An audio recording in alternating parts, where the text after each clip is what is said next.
It's me, I'm back. I'm pleased to be joined by a host of wonderful speakers for this next session. This session is mental and physical health in the music industry. So we'll be diving into lots of different areas within that and how you can navigate the music industry in as healthy a way as possible. So I will get my wonderful panelists to introduce themselves first, and we'll go with Frances first. Hi everyone, I'm Frances McAvoy, and I am a music manager, as well as I started my own business agency off the side of that, which supports holistic and mental health within the music industry. Fantastic. And Phoebe? Hi everyone, I'm Phoebe.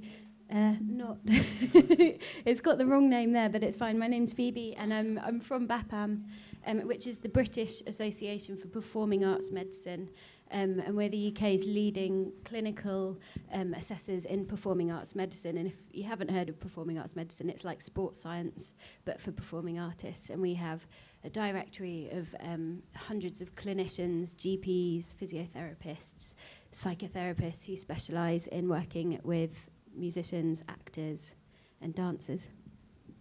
Perfect. And Ace? Yeah. My name's Andrew Ace Bamusi, mostly known as Ace Vision. I'm a multidisciplinary creative artist, which includes rap, poetry, musician, but also just generally interested in the transfer of ideas through the verbal as well as the non-verbal. And glad to be here to do that. Perfect. So we'll get straight into it. So I guess I'll go along each of you. And if you could just kind of, it's obviously a very broad topic, but just to give an overview of the common health issues that are affecting people working in the music industry as well as musicians and artists as well. So we'll kick off with Frances first. Yeah, like you said, it's such a broad topic, and we could probably be here for hours to discuss this stuff. But primarily mental health, anxiety, depression, self-esteem, amongst loads of other things like burnout, physical sort of repetitive strain, things like that. That's the first ones off the top of my head, I think. Yeah, and Phoebe? Yeah, so I'm going to speak from kind of BAPAM, what we see. So we do about 2,000 appointments a year for performing artists who have a health problem, and we split these into 3 categories. So mental health, musculoskeletal, so that's physical health, and vocal health. And we've got 7%, which is under the umbrella of other, and that's things like dental or optometry, which we don't kind of specialise in as much.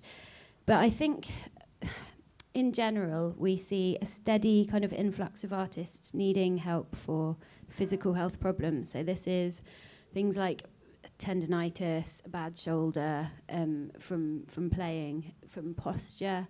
And just as I say this, there's a stigma attached to having an injury as a musician, and it's really hard to pick up the phone and reach out.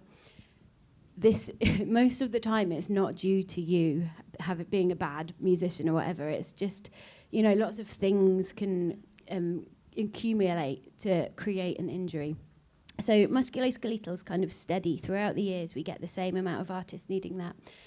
Mental health, as you can imagine, since COVID, since the pandemic, is shot up, and we've had to provide a lot more care for mental health, and a lot more. We're working with partner organisations to provide as much support as possible. And we've seen recently as well, vocal health. We're getting more vocal health problems coming through. And this, I think it's because of the pandemic again, probably, and people are starting to sing again, and actually they had 2 years where they really weren't singing out. So those are the kind of the things we see at BAPAM. And Ace? I guess a lot of things I know about come from self-experience, as well as the experiences of my peers, as well as a lot of things mentioned in terms of general health, physical and mental. There's also health within working in the structures and environments that are available, or maybe not available. It can be from late nights, lack of a sleep schedule, the way that you interact in environments that are so heavily built around alcohol, as well as the pressures an imbalance of substance abuse, and even just the societal health element of either feeling very isolated and alone on this creative journey, as well as the overexposure, or like how you deal with constantly this influx of meeting so many people and finding time to prioritize yourself, but still have that collective community balance on the societal health side. Yeah. Yeah, I absolutely couldn't agree more with everything that you've just said. So obviously we've just touched on the common health issues affecting people working in the music industry. I guess the next thing would be to explore how and if you can preempt them. More of a discussion around how you can stay healthy, how you can look after yourself on tour in your working environment, playing gigs, club nights, and kind of managing your workload and managing stress and things like that. I'll go to Phoebe first on this. Yeah. So I'm going to start with the kind of depressing news. So to preempt it, we've done, well, not we, but a load of organisations did a survey called the Arts Mind Survey. And it came back to say that 70 to 80% of performing artists will experience a health problem that affects their performing arts practice in their career. That's the bad news, but there are loads of things you can do to prevent this. I'm going to start with a little bit of self-promo. I've got with me a healthy practice checklist, and I'm here to do one-to-one sessions with you guys this afternoon, so please do come up to me and we can look at the checklist. I'm not a clinician, I can't give out clinical advice, but it's a way for you to have a look at your health and have a look at your practice and see if there's anything you'd like to change. I think the other thing you can do that's really important is to always look ahead if you've got a tour coming up, or you've had a wicked 6-week holiday from college and then you're going to go back and you know that you're going to have to be rehearsing, practicing for 6 hours a day, and to kind of build up slowly into that, and to I guess slowly kind of build your muscles back into that playing. If you're playing a violin, you're holding your violin like this for 6 hours, to do some kind of strength training so that you've got that natural your core strength in you, so you can do that, you can keep going. And the same with mental health, to kind of prepare mentally that you're going to be on tour. You're going to be surrounded maybe by crew, by your band. Make sure you've got a space that you can have as your own, just if you need it, just 5 minutes. Go and take 5 minutes just to kind of ground yourself, close your eyes, be in your own company. Make sure you've got friends outside of the music industry that you can talk to, so that, if you're far away, if you're feeling knackered, you can give someone a ring and go, can I vent? And then it's that's the kind of thing. So I think planning ahead, always looking at what's coming up and putting things in place to help you manage them.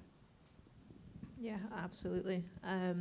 I'll go to Frances now. Yeah, I think everything that Phoebe has said, planning, and particularly if you struggle planning, finding someone that can help you plan ahead for these things. I think what's really important for me and what I've experienced is that your own needs are specific to you, and that it's very easy when you've got things like social media and everything to be looking at what everyone else is doing and what their needs are. But I think really trying to understand yourself and what those individual needs are, and plan around that. And for me, that's been the biggest changer for myself, is like coming to terms with personal needs and adapting to that. Yeah, if anything, I would have highlighted the exact same thing. There's a lot to be gained from the kind of knowledge of self aspect and understanding where you are and how you access the music industry. Obviously, everyone comes in at different levels, and that can affect the knowledge that you have of what is required in a space, what a space actually looks like, depending on accessibility and stuff like that. I think an example for me is like, I play with a lot of band elements, which is only recently being a rapper, come from being very solo to working around so many amazingly talented people. But like, I remember first coming in and looking at everybody, and everyone had these things in their ears that I didn't have. I was like, what do you guys listen to? Like, what is that? And most of them would tell me, like, they're all young, like 25 under, and some of them already have, like, is it tinnitus? Like, they just have this constant high frequency sound in their ear. And it's like, when you're on that stage and you've got the drums over here and these large amps, that damage that accumulates in your ears, and they're like, you have to invest and get these earplugs that bounce. And that was something I never knew. No one told me that until I got up there. And so sometimes it's just asking. Like, you see something that people do regularly, it's like, well, what does that do? Should I have that? I guess the other thing is also accessibility to that, because not everyone has the funding to get these types of equipments. On the other side, kind of come back to the physical, something that I've been practicing a lot more, and not just for the music side, is like how you, the kind of things you, looking at what you want in a day, how do you start your day? Like, do you wake up and immediately the first thing you do is you're on your laptop, you listen to beats, and you're just sitting there, and that's the first thing? Or you check your phone, and like, especially with arts culture being so blended with what's going on in the global environment, there are harms that come from logging into social media, and the first thing you see is this really heavy thing, and that's what you carry through your body through the day. It has that physical weariness, but also affects how sharp your mind can be. So like, looking at your day, like, what do I need at the start of the day that will allow me to do this, that will allow me to do this, and breaking it into steps. And again, easier said than done, finding ways to not just adapt to the expectations of what you do in the industry, but adapting to your own expectations. And what are your standards? And when is it time to say, no, I don't need that right now because this is how I feel? And maybe if not no, can this happen later? And understand that people are really nice in the industry too. They're not all monsters. Like, a lot of people are willing to accommodate to your personal, physical, as well as social, mental needs, and being able to communicate that in a sense. Yeah, I think everything that Ace has said there is really important. Sound health, your ear health. I think Help Musicians offer access to earplugs at a really accessible price if that's something that you need. I often find I'm constantly like, protect my artist's ears. Like, something goes and there's like feedback, and like the first thing I'm like is like, it's so precious. As well as what Ace was saying, like, what do you need out of a day? Like, and I know we've all heard it before, and it's like things like exercise and diet, and it's like, for me growing up, I didn't want to hear that. I was like, whatever, I want to go out and I want to party and I want to be at gigs and I want to drink. And actually the importance of these simple things, like a good rule that I like to use is like 80-20. If you can like fuel your body 80% of the time, that other 20% of the time you can sort of enjoy yourself and do what you want. And simple things like a really high protein breakfast is like so beneficial. Like, it might sound like, oh, shut up, whatever, but like the energy that allows you to carry throughout the day is like honestly night and day. And I'm saying that from experience, as someone who has dealt with burnout, who's dealt with artists and burnout, also I deal with like physical issues myself. And I think just try these things for yourself, and you will find your own way that makes you feel like your best self, and through that you'll get better creative results, I promise. Yeah, there's a lot of really, really great points that have been touched on here, and it kind of feeds really nicely into the next question. I've put since the pandemic, but these things have always been a kind of attribute of working in the music industry. But obviously people's ways of working have massively altered in the years since the pandemic. More people are working from home, etc. I guess, what are the health effects around altered ways of working in a digital environment, from kind of your home setup to getting out of the house, not having a routine? I guess for me, our structure changed massively, obviously, during the pandemic, and we still work from home now. For me, kind of working from home is it's a weirdly isolating experience, because the music industry is very, you're always around people. So you constantly, when you're sat at home working from home by yourself, working on events, it's a very strange environment. But I'm also really bad for not getting out of the house and not sticking to a routine and working all hours because I work from home. So what points would you like to add on this? I'll go back to Francis just now. Yeah, your space is everything. Like, even if you're working within your bedroom. When I was a student, I lived in halls that were like this old, it was like a jail, or an old ship, the way it was set up, and I had this tiny little room, and there was a sink in the room, and we shared a bathroom with like 15 people, and utilising that space to your best, like setting up a specific desk space. Don't always work from your bed. Not saying you can't work from your bed, but like make sure you're getting it up and you're setting a workspace, instead of, like Ace said, looking at your phone and social media as soon as you get up. Maybe get up, if you can't get out of the house, open the window, put a song on, dance around, shake it off, like just get that energy right for the day. Lighting, breaking up your day, I would say, is really helpful for me. Like timing what you spend your time on. Say you've got like all these tasks to do, maybe split it up into an hour, and when that hour's up, move on. Yeah, Phoebe? Yeah, totally agree. Taking breaks is so important for to rest your brain and to rest your body as well, and that kind of links in with posture as well. Make sure that you do have a nice posture if you're going to sit at a computer. Make sure you've got a comfortable chair. I know physiotherapists saw a huge increase in people with wrist and shoulder problems because suddenly they're at their computer typing for so many more hours and then trying to practice their instrument, and it's just adding to that kind of load on your upper body. So that's something to kind of be aware of. And I think they say every 20 minutes, just take a couple of minutes out, stretch yourself out, and then you can go back to it, and it just helps refresh your brain and your body and everything. The other thing that I found really interesting is creativity. And one of our coaches has said when the pandemic struck, people would go two ways. Some people would be like, right, I'm going to get my head down and write 1 million songs and it's going to be amazing. And they just produced loads. But other people really struggled.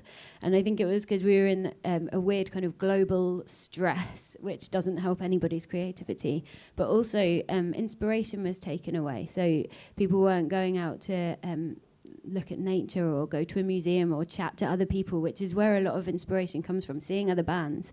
And so I think that's, if anything, that's a really important reason to get out of the house. Just go and inspire yourself. And the other thing that we've been seeing since the pandemic is performance anxiety.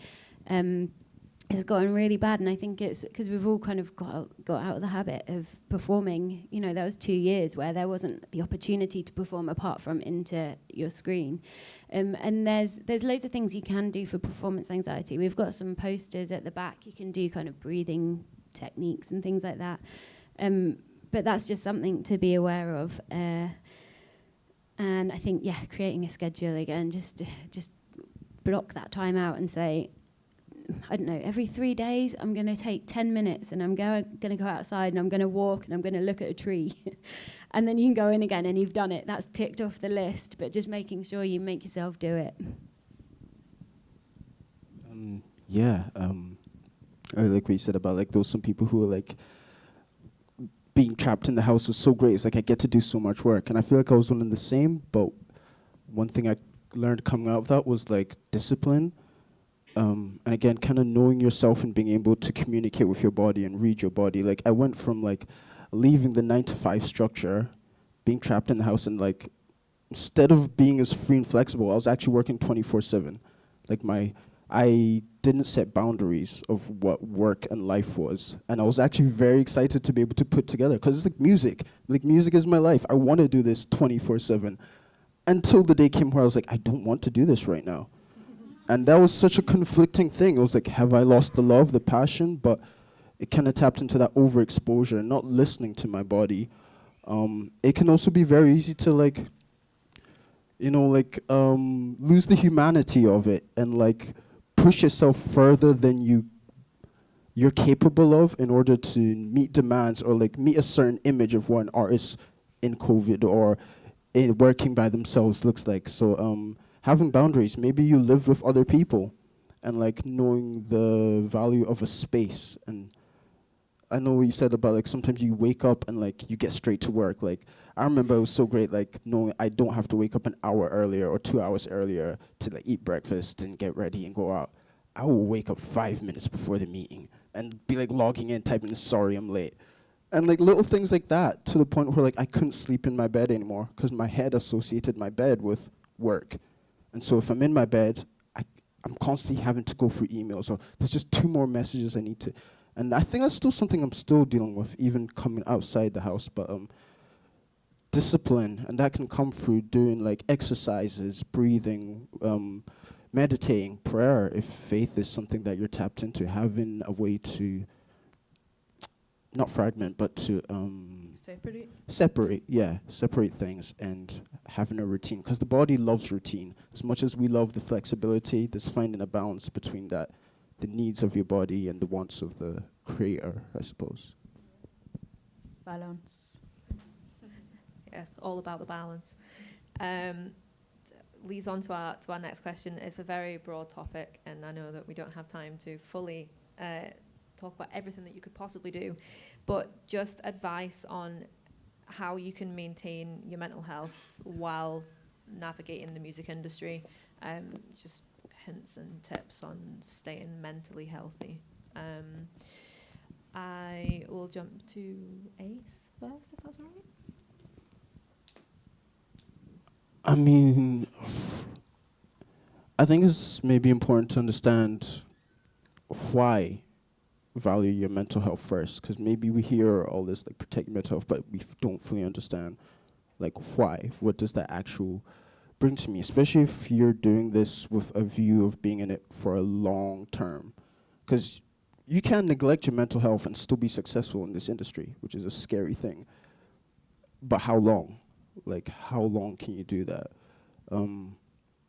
So like, lost track of my thought there.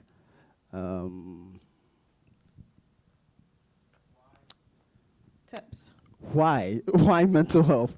Yeah, finding your reasons. Like, what is it that actually brings you joy, even outside of the creative space? Like, there may be times where you need to, like, when the thing you love becomes burdensome or heavy, maybe stop and do something new, do something different, something you've never tried before, maybe something you don't even like, but just do something different. Like, give your brain the opportunity and patience to relearn that love, do something else, and then come back and get the rewards of what it is you do. I lost my main track. I had another point, but maybe it'll come back, yeah. It's okay. I'm literally looking at my notes because I'm like, I forget everything. My memory retention isn't the best.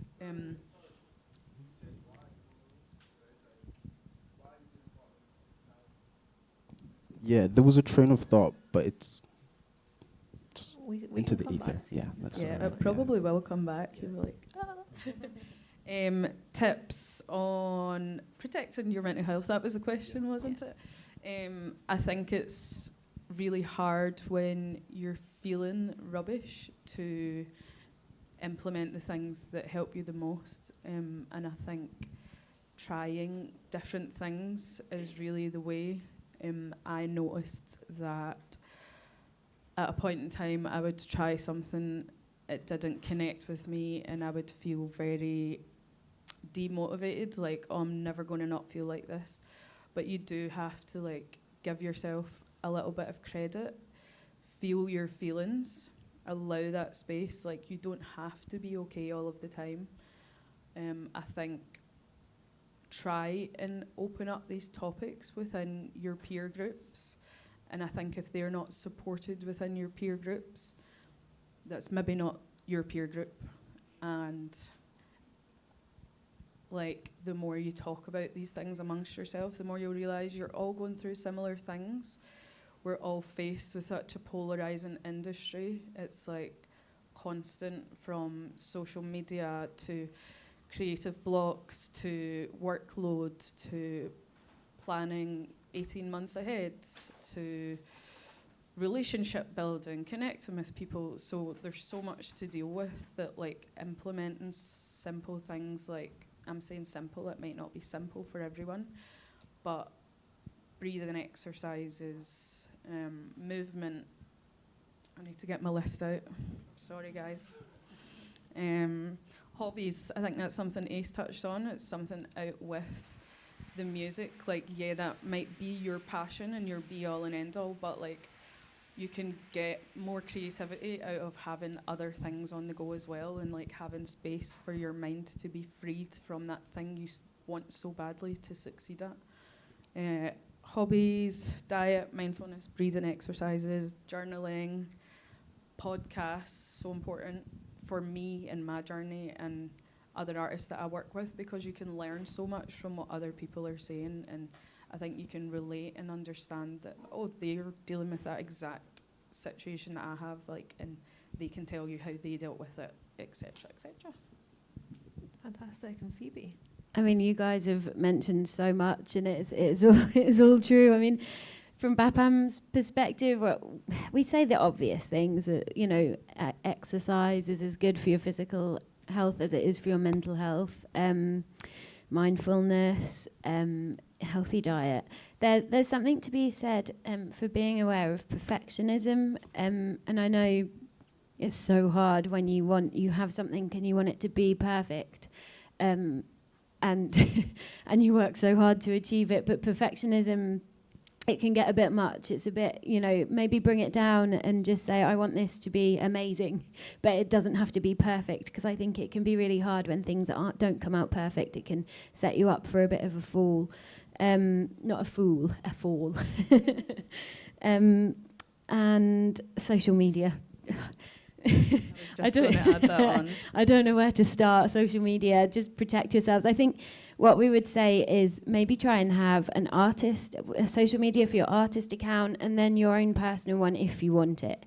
But keep them separate and schedule that time and say, for an hour a day, I will do my artist social media.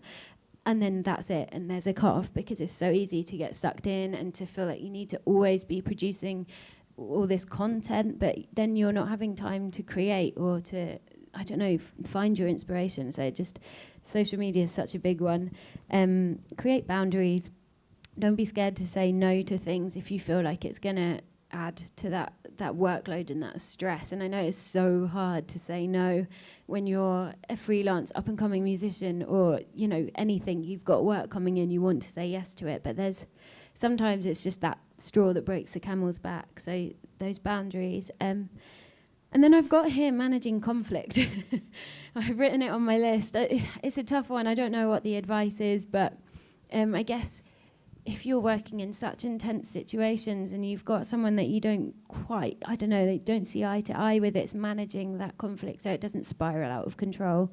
Mental health, it's massive, isn't it? Yeah, it's absolutely such a huge topic. What is community? Get a community, find community, interact with the community you're already in.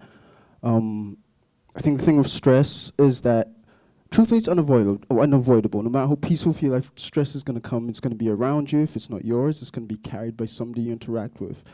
But burden shared is a burden cared for.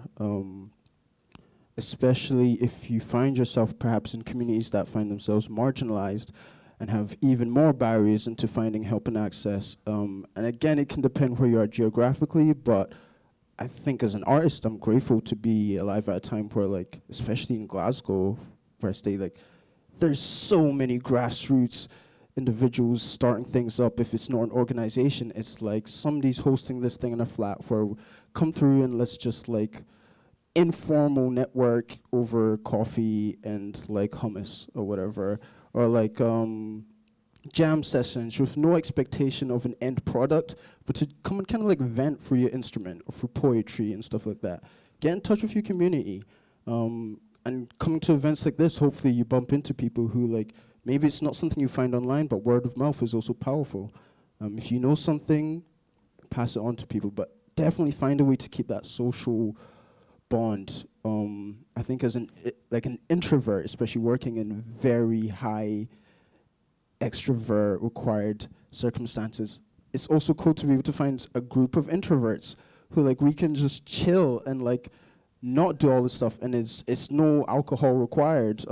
We can sit in silence and read books, or, like, watch something. Like, find your tribe, in essence, yeah. That's interesting. That's at the top of my page is find your tribe. Connect. It's all about connecting. There's so much that you can talk about on this. I know we don't have a lot of time, but just to add to what the guy said is managing expectations. And we can all dream big, but ensuring that your expectations fit in with reality at that time. And if you struggle to do that, reach out and find someone that can help you manage those expectations. And also, guys, social media is 2% of what is actually going on in someone's life, so don't worry about it. Hear, hear. These have all been such wonderful and amazing points, and I've learnt something as well, so thank you very much. So kind of finishing up, again, it's another huge topic. It's now flipping it over to physical health while you're navigating the music industry. So I'll go to Phoebe with the BAPAM services first, and then... I'll make this quick. Do you want me to talk about BAPAM as well? Is that your own personal experiences and BAPAM as well? Okay. Well, physical health, warm up and cool down. I went to music college and no one ever told me. I was there for 6 years. No one ever told me that warming your body up physically and cooling down after playing can help stop you becoming injured. And it means it's not like doing scales. It's like limbering your body up. It's doing star jumps for 1 minute or something, or run up and down the stairs. It's warming your actual muscles up so that they have the dexterity to be able to do the intricate movements that they need. It's just such a major thing. And then when you finish playing, come out of playing position. Maybe if you've been like this for ages, stretch the other way. I keep going to violin. I'm not a violinist, but whatever instrument you're playing, stretch the other way. There's, keeping fit, having that fitness for when you perform and your heart rate is up, having that kind of baseline fitness in there, strength training, kind of like, not strength training with weights, but yoga, that kind of thing, so you have the strength to hold your instrument. Get clinical advice if anything does hurt. So BAPAM has the clinicians, you can give us a call. And we can book you in for a free appointment with a physiotherapist or an osteopath or whatever you need. And these are about 45-minute long appointments. So you have a long time to go into what the issue is. They'll watch you play and be able to give you some really good advice. And breaks throughout your playing. I've already said that, but I'll go there again. Fantastic. And Francis? Yeah, I think it goes back to knowing your personal needs and finding a way of communicating that to whether it's your team, your bandmates, or for instance, if you're playing a gig or a show and there's a tech spec that you need to provide, that providing these aspects as part of that if you need support for loading in and you can't just do the load in yourself with the team, that you set that boundary to get that support and you don't overload yourself just because you feel like, oh, I need to do that, or what might someone think if I'm not like looking like I'm doing as much as everyone else, because it's so important to protect your physical health. Otherwise, how are you going to be able to continue to do it? I think if you're a vocalist, protect that with everything you got, like warm up, cool down, similar to what you said. Make sure there's access to tea, water, the things that you need to be able to perform at your best and feel comfortable. You want to feel comfortable. Don't put yourself out because you feel like that's what the industry thinks you should do. Put your foot down. I love you said water. Yeah, drink water, stay hydrated. Hydrate. Full stop. Don't even say more than that. But also, for real, limit alcohol and substance. It's like that can be such a hard thing to say, never mind do, especially again in environments where like everything's built around the sale of alcohol or consumption of alcohol. And like, I'm not saying don't drink or whatever, but I know for me the easiest things was believing I was in moderation, but constantly like building a pattern of moderate alcohol use that wasn't moderate at all, and to the point where you can develop, it's easy to develop a dependency where like I can't go on stage unless I'm or I can't bring out my full performance. Like sometimes we don't give ourselves a chance, especially if you are an introvert spirit, to learn how to be on stage. Like there are things that we can naturally learn, but as humans we've created shortcuts. Like you don't have to learn how to be in front of 1,000 people. If you just do this, you be like that. But then after it, like you feel totally empty, or like just, again, the physical, you're physically weak, physically exhausted, but still not able to sleep. Limited, but again, knowing the needs and knowing your body. What is it that this thing gives your body? And if you're not going to do that, you're probably still going to be looking for something to fill that in. What are alternative ways to naturally or organically get your buzz, or naturally interact with people? I mean, if you have to take something to be around people, are you really meant to be with those people in the first place? But like, yeah, that could be a whole other discussion, but like just being aware and being in check of what you put into your body, because it definitely affects what you put out. Absolutely. Also eating food. Sorry, Like yeah. don't skip food. Like Fuel. I remember I was like vaping so much at one point that like I never felt hungry. Like, or when the hunger would kick in, I'd just fill it with that gas and I don't need to eat. And that was like convenient because like save money and stuff, but like what does my body actually need? And that's some real stuff. Like when you're in it and you don't see it, that like I've got the shortcut, but what do I need? You know. Yeah, it's so important. Like, feel that, like, 3 meals a day, just get it done. Like, whether you, and like, listen to your body. Your body will tell you everything that you need to know about yourself. Things will manifest through your body, and you will quickly start to see where you're lacking. Just listen to your gut, whether it's physical or an opportunity that you're taking on board. Your body will tell you. Couldn't agree more. So before we move on to questions, one final thing I would like to ask you is kind of just highlighting support organisations and resources that are available, signposting people to organisations that have either helped you or helped your artists or helped you at some point. We'll just go along from the end, so I'll go back to Francis. Yeah, I have a long list, guys, because there's actually so much out there, and don't be afraid to reach out. They're there to be used, and I think there's a lot of stigma surrounding actually reaching out and getting support for yourself, whether it's a chat or a service or whatever it may be. But things like Tiny Changes is a Scottish group, and they support mental health projects, and they've got loads of resources that support anything surrounding mental health. You've got Musicians Union, who are here today, and they're a long list of resources. They've just, like, really good for an ear. Give them a shout if you just want to chat. Always available.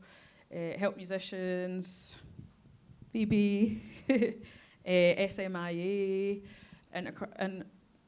Intercultural Youth Scotland, YMI, and not music-based, but Samaritans, if you just need to talk to someone. There's loads of people out there. Yeah, you've got a few of mine on there. Sorry. So it's fine. Just to add to it, PRS for Music, PRS Members Fund, who work with PRS for Music, slightly different charities, but they support songwriters and have really good schemes. They have at the minute the Winter Crisis Scheme, and they help people pay their bills and pay their rent, and just look into it. And these charities are there for you. I know when I needed help, I was like, oh, but I don't want them to spend money on me, you know.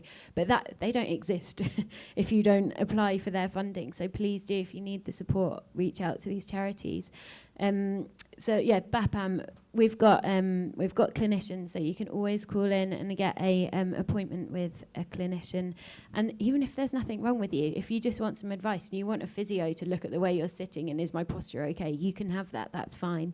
My role at BAPAM, I put on loads of online workshops, and so there's free workshops to sign up to. There's usually about 2 or 3 a week, and we work with Help Musicians on a self-care series with things like self-esteem, self-doubt, creativity and motivation, anxiety, depression and low mood, and they're kind of a kind of download of all information, everything you need to know and things you can put into place to protect yourself. Physical health and injury prevention and vocal health, looking after your vocal health. So please do sign up to those and come and say hello as well. I can give you more information. That's the list. I guess the one, maybe two I have in mind are, again, not directly music based, but like really are great for like wellness and holistic well-being. In Edinburgh, there's the Spit It Out project. The are like a group of creatives too, but they're very based on like conversations about like consent and mental health, or like community action. I think a bigger part of mental health and physical health is also like the global human condition. There's a lot of that stuff that can be very heavy on the mind, especially right now. Find organizations that are helping find ways to deal with that. There can be a lot of guilt as a creative over your role in what you are meant to do or how you are meant to interact with what goes on in the world. There's a group in Glasgow called Exhale that work with QTI POC+. LGBTQ groups come together and like use music for healing, music for therapy. So I guess it really comes back to the network, and again, even social media, how you use social media is one of the best ways to like, you could just scroll through, and as much as this adds, drop a message to somebody, drop a DM. You might not reply, but like, hey, you never know. Going back to that community grassroots, if there's nothing there, maybe you can start it. What are your needs? And chances are you're not the only one looking for that. All really, really, really great platforms that you should check out. We have 5 minutes for questions. If anyone has any questions or feels comfortable asking a question. Oh, we've got one in the back corner. And one over here. Cool. Hi. So me and my friend Danny, we run a promotions collective, and my question is mainly, so we work with a lot of people who either come from like low cost backgrounds, LGBTQ plus people, and generally alternative bands, because that's what we specialise in. And what we find in the community is, like anywhere, kind of there are mental health issues that are popping up, physical health especially. How we're grassroots, so we're tiny. How do we kind of, I guess, make our practice more accessible for those people? And what's the steps to take for us? Like, that isn't just asking, do you have any accessibility needs? Because there's so many, like, how do we adapt to that? And how do we facilitate those needs as well? That's a good question. Really good question. What I would say is maybe this. I don't know if this answers the question. I don't know if I can answer your question personally, but I think maybe just have things available to signpost people to if they're looking for help in some way, and just have those organisations, their numbers maybe on a list or leaflets or whatever. Just so if someone does come to you with a problem, you can say, look, you can call these people. We have have this, and have that kind of network there, to signpost people to. And then I guess on the accessibility front, there's an amazing organisation called Attitude is Everything. I don't know if you've heard of them. And they specialise in making events accessible to everyone. And their kind of program is the social model. So they start with everything should be accessible to everyone, and then there's no issue. I don't, because you're starting up and it's grassroots, so that can cost quite a lot of money. Totally understandable, but that's kind of the social model that Attitude is Everything go with, and check them out. They're a fantastic organisation. Yeah, it's a really good question. I think it's hard when you're just starting out to understand what's all available, because it's like, oh, it's so daunting. But I think what you could maybe do is create your own resource list, perhaps, that you could have in the one place that you can give to your members or the people that you work with. And you can maybe collect that from some of the organisations that we've just mentioned, and sort of have your own branding on it. Off the Record offers really good resource lists. something that I even learned from for myself, and like I've been trying to pull together my own resources, and the way they did it, I was like, why did I not think of that? Amazing.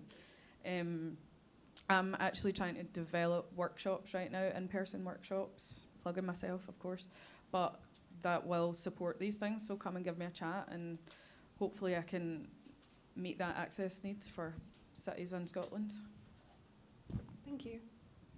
Most welcome. Perfect. We've got time for one more super quick question. I think there's one over here, yeah? Sorry, Jude, making you run.